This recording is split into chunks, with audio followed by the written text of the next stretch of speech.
Tapos na niyang talunin si Haring Kedorlaomer at ang iba pang mga haring kasama nito. Sinalubong siya ng hari ng Sodoma at libis ng sabi. Tinawag ding libis ng hari.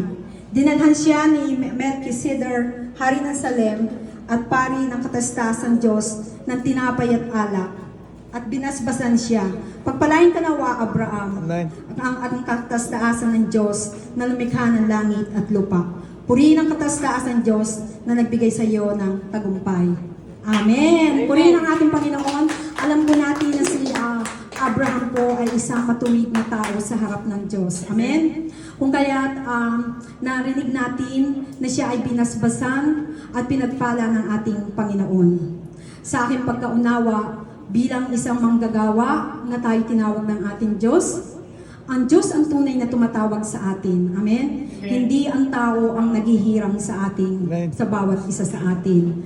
Dahil ang mga bagay na yan, ang nagtatalaga ay ang tunay na Diyos lamang natin. So bilang sa atin na tinawag na manggagawa, tayo ay pinapatnubayan ng ating Panginoon sa pamamagitan ng ating mga panalangin. Amen? Amen. At base din sa ating mga gawain, sa ating kilos at pananalita, diyan din tayo tinitingnan ng ating Panginoon. Amen. At nakita natin na siya ay binasbasan at binigay ang mga bagay na tunay na nga naman na isang pagpapala na matatawag natin. Amen. Bilang tayo po ay isang manggagawa o anak ng Diyos, tayo rin ay pagpapalain ng ating Panginoon. Amen. Base sa ating ginagawa. Amen.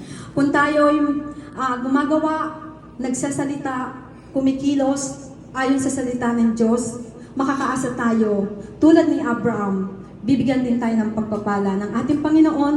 Hindi man tayo umaasa, subalit dahil alam ng Diyos kung anong puso natin, at dahil sa kung tayo ay makita na ang puso natin ay tunay na naglilingkod sa ating Panginoon at hindi sa tao, kundi paukol lamang sa ating Diyos, tayo rin ay makakamta ng mga biyaya, pagpapala, tulad ni Abraham na ating narinig.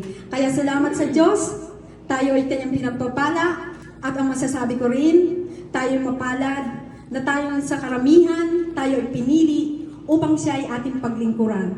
At ang Amen. pagpapalang ito, kailangan ay huwag natin sayangin. Gabitin natin sa lahat ng pagkakataon, lalo na sa mga pagkakataong nangyayari sa ating mundo.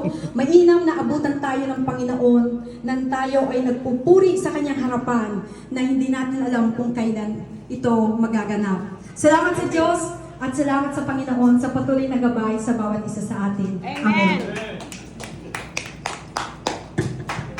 Merong isa pang tao yung muli, yung kay Sister Tess, isang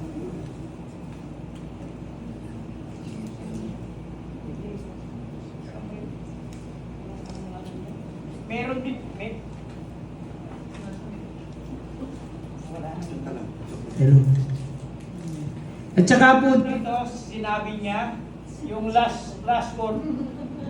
ay, ano bang mic? Hello, nawawala.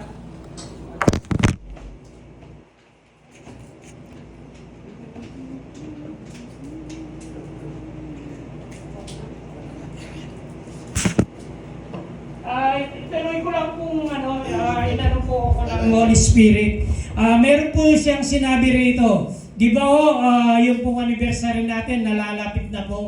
Kaya sinabi niya po dito, yung 10, ibigay mo yung 10 of everything. Yun po yung 10% na sinasabi niya dito, yung magbigay ka. Kaya po, mga brother and sister, inaalok ko, ina-encourage ko po kayo, huwag po kayong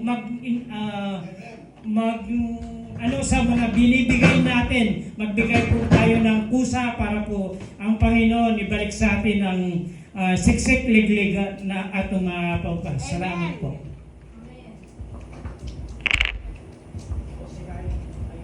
Maraming salamat po, Panginoon, sa mga hinayag mong salita.